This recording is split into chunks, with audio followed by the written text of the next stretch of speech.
তো আগের পার্টে যেমনটা দেখতেই পেলে আমরা বেরিয়ে গেছিলাম সন্ধ্যের দিকে। ছোট্ট একটা ক্যাফের মতো প্রথমে চা, তারপরে স্যান্ডউইচ, পাওভাজি এরকম অর্ডার দিলাম। পরে দিদি এসেছিলো, তো ঘুরে টুরে বাড়ি চলে গেলাম। তারপরে রাতে শুয়ে পড়েছিলাম। পরের দিন সকালে উঠে হসপিটাল গেছিলাম মা আর আমি। আর দিদি যেখানে কাজ করে সেটা তোমাদের দেখাচ্ছি। এটা হলো নিউট্রিয়া হসপিটাল।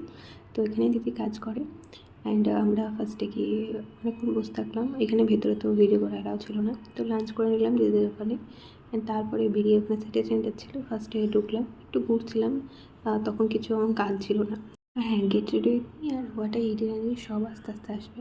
যাই হোক, এখানে রেডি হয়ে আমি বেরিয়ে পড়েছিলাম। আর আজকে ছিল প্রচণ্ড রোদ। তো আমরা পৌঁছে গেছি হসপিটালে। আবার কিছুক্ষণ বসে বেরোনোর সময় আমরা নিয়েছিলাম ইএমআর থেকে একটা ভেজ কাটলেট আর একটা কেক। এসে লেস খেয়েছিলাম, তারপরে লাঞ্চ সেরে নিয়েছিলাম। ইএমআর থেকে নিয়েছিলাম ভলকানো কেক, তো সেটাই ট্রাই করলাম, বেশ ভালো ছিল। তো ভিডিওটা এই পর্যন্ত। ভালো লাগে লাইক, শেয়ার, সাবস্ক্রাইব করবে। দেখা যাচ্ছে নেক্সট পার্টে কী কী করলাম। বাই।